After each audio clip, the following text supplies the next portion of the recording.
Hello and good afternoon, sir. Hey, this is Jim Peterik. I'm late, though, right? You're never late. You know that. Oh, man. I'm so sorry. Can you talk or no? Absolutely. I'm sitting here with Lee Sofer. You know her.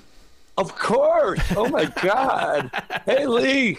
What, we go way back. Yes, you do. Yes, hey, you. Don't remind me. Oh, no, it's all good. All good. Oh, my God. Hey, you and this song with Kevin Cronin. My God, Jim, you're onto something here. Well, it's about time. Well, no, I mean, me and Kevin go back. Well, he was in the audience when the Ides of March would play the Blue Village Teen Club in Westmont, Illinois. And I didn't know him from Adam. He was just this guy in the crowd, always watching us, And then he hired us to play his evergreen prom, the Ides of March. Wow. And that started our friendship, and we started, well, of course, REO took off, and then Survivor we opened for them for 3 years, not worldwide, but North America, it was really a big deal. When you put the video together on this, the landscape of it all, with him on that back screen and with you being up front, and then you swap it out back and forth, that's such an original idea. Wow. Well, I have to credit Greg Bizzarro, who designed that whole thing and made it happen. Yeah, it's pretty amazing. The juxtaposition of the two images. And that's gone to about 100,000 views now. Yeah. Well, one of the reasons why is because not only is it a great video, it's a fantastic song. Well, we're a dangerous combination, No, we've been friends for so long, and it all comes forward, all those days on the road together. And REO used to have a floor on every hotel all over the country. And no matter if it's on the 13th floor or the second floor, they called it the dungeon. And that's where everyone would party after the shows. And I can't even begin to tell you all what went on at the dungeon. But I will tell you that the last show we did with REO was hilarious. And we were doing, I guess we were doing Eye of the Tiger. It was our big hit. And out from the wings comes all these giant figures dressed as hookers, flirting with us and touching our faces and everything. Well, it was all the REO and crew guys that dressed up to wish us the best. And we're like totally bewildered, until we started realizing what was going on and laughing our asses off, You bring up Eye of the Tiger. Every time that it's featured in a movie, Lee she'll go, well, Jim's making money.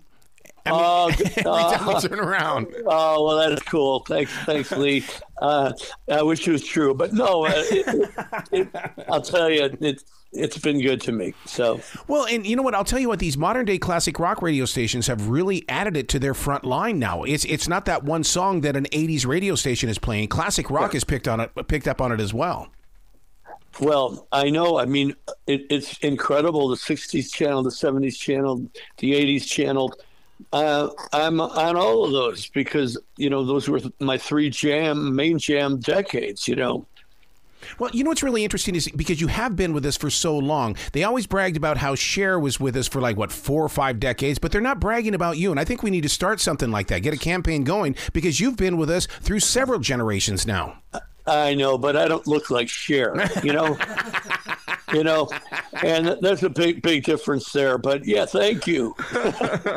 This album, now the one thing that caught my attention right away was Volume 1. That tells me that you're a man on a mission right now. Roots and Shoots. Yeah, right. That indicates Volume 2, and that's just wrapping now. And I have to turn it into Frontiers by the end of this month. And that's going to be an amazing collection. And without giving away too much, Mike Reno of Loverboy and I wrote a song that what a singer. Jason Scheff, formerly of Chicago, the current singer of Chicago, and good Lord, I mean, just on and on. But I've got to wait to bring that out like in April, May. So that's the next thing. Is it, as fans of music, we always sit there and think you guys are competing against each other, but you're proving to us that you're actually one big happy family of musicians. Yeah, I mean, it's true. I don't know anybody. Well, I do know one person, I can't mention his name, who is a real, he's not one of us. And he's not a former member of Survivors or nothing like that. But I can't mention his name. But, most of us really get along worldwide. And Frontiers, now when I signed with them in 2002, they were a tiny little company. Now it's the company worldwide. Yep. They have distribution and a lot of great promo people in America. And, they're big believers, and I'm a believer in them. Wow. What is it like to go one-on-one with a song with Tom Keifer of Cinderella? Because, I mean, he's on my bucket list. That's that guy I want to have a conversation with because he's got that voice. Oh, man, I don't know how he keeps going up there like that. I don't know what's going on with him. He's amazing. We talk all the time, and of course, we wrote a lot of songs over the years, and I keep trying to get him on a world stage, which is my All-Star Review, and he's touring so much I could hardly ever get him. Yeah. I was going to ask you about that. If you're going to jump onto a big tour with all these people like Ringo Starr does with his All-Star Band. I'm there, man. Ringo, call me. I'm waiting. My people are waiting. I know. I would love to do that. By the way, March 15th, it'll be 60 years that the Ides of March have been together as a band. 60. And we have a big show that's being booked right now with the Ides of March at a major venue. I'm going to announce it very soon, but March 15th, 60 years. What's really interesting, Jim, is that you've been through the evolution of where radio has grown. In other words, you were there on AM radio with WLS, and then you grew into this thing called FM, and then all of a sudden it's now streaming. I mean, you've been a part of every level of where music is landing.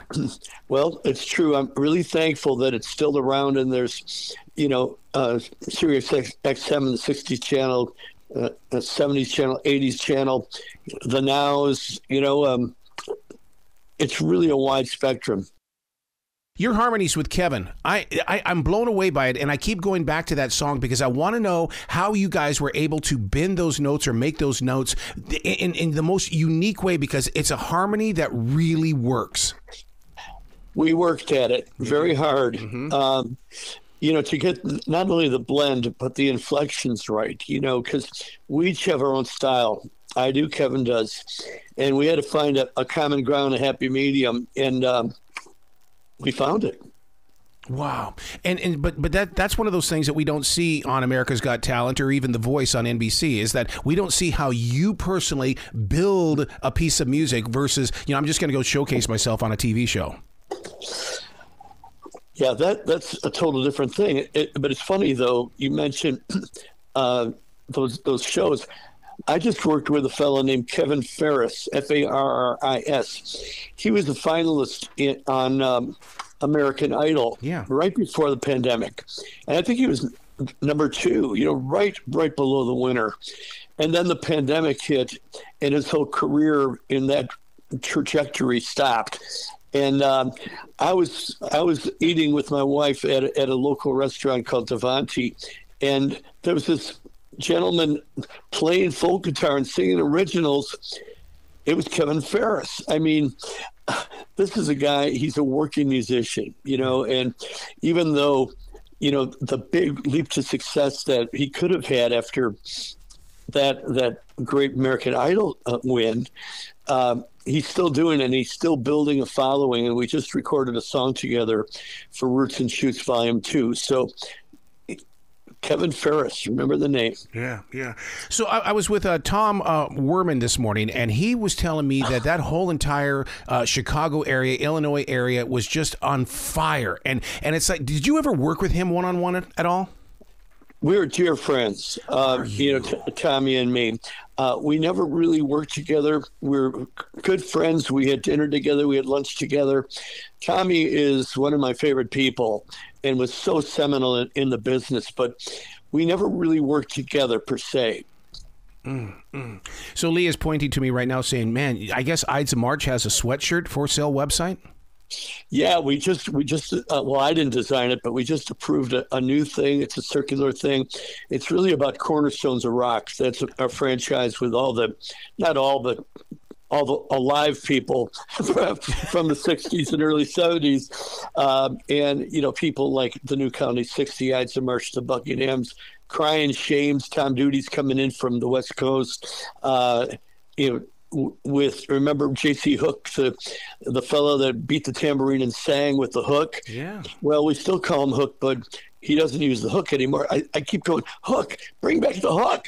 Oh, no, that was yesterday. I don't do that anymore. And he has this, kind of a withered hand type of thing. He would rather just do that. I said, you got to bring back the hook. That's what we all remember. Well, you've always been that marketing person. I mean, you understand what the hook of a song is as well as what is the hook in marketing. Yeah. Ouch. Yeah. Yeah. Well, you're right, though.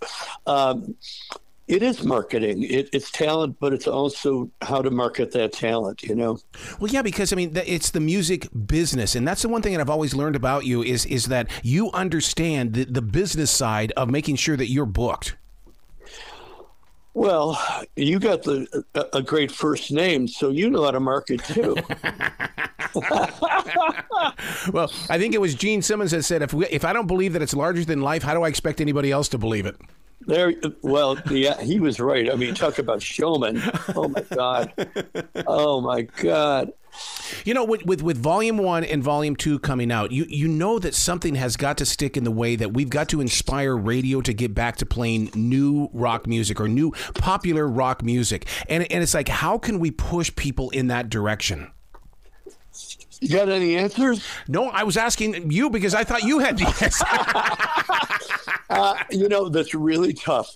But I think the bottom line is to keep the quality up on the new stuff by the old guys. Not old, but you know what I mean. Vintage guys. And these Roots and Shoots is a really great format because I get to intersperse young talent with let's just call them the old guard, new material.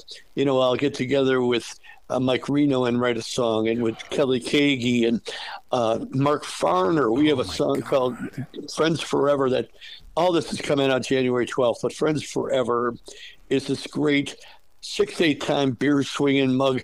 Friends forever, share the feeling.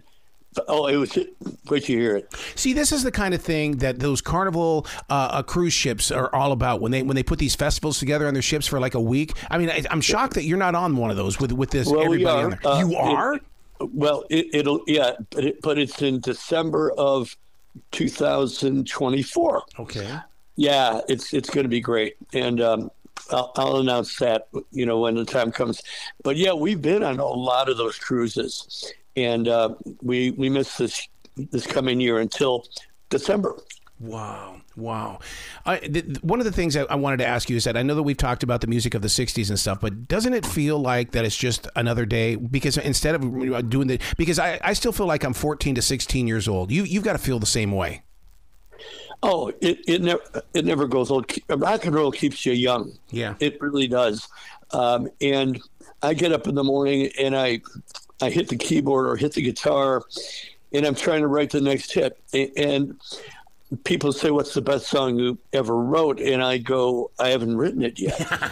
And it sounds like a standard answer, but it's true. If you're not always trying to beat yourself and your biggest hit, obviously, I have the Dirty Five, the Eye of the Tiger, Vehicle, I Can't Hold Back, The Search Is Over, Hold On Loosely. You got the 10 that'll define you forever, and then you keep trying to beat it. Wow. All right, so where can people go to find out more about the new album, the sweatshirts, everything? Yeah. Well, JimPeterik.com is great. Facebook, Jim Peterik at Facebook. All that kind of stuff that I don't do that everybody else does.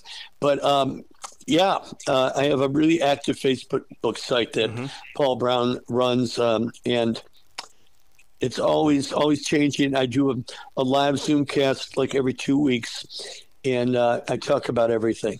Wow. It's just amazing on how you just keep growing. I mean, literally growing, because when you were talking about, that you have to have new music, fresh music, it seems like we went through a period there where the rock stars or the musicians were going back to the big band era, and you're going, I want the new stuff, baby. Well, it's really funny you should mention it, because someone just sent me a big band arrangement by Paul Anka of Eye of the Tiger. Have you seen that? No. Oh, it's incredible. Incredible. And I mean, he's one of my heroes. He was like the original singer-songwriter. I'm so young and you're so old, this Diana I've been told. He wrote that, and he's still around. So you got to check that video out. Right. Eye of the Tiger, big band, Paul Anka. I love it. You got to come back to this show anytime in the future. The door is always going to be open for you, sir. Oh, you're great, Arrow. And Lee, it's great almost talking to you. And love you, of course. And Arrow, thank you so much for the great interview. Well, they've got their class reunion up there at what's the school? Morton West. At Morton West. And so it's the class of 71 where everybody's 71. So you should just sneak in there. You know what? I'll try. I was year 68. I'm still waiting for our big reunion. Oh. So. Hey, Jim, say hi to Mike for me. Oh my God, Mike Borch is one of my favorite of all people. Oh, he's a great guy. I will, Lee. Thank you. All right, you too. You be brilliant today, okay? Well, only because you said it. Yeah. Thank you. All right. Bye, Take care. Bye-bye.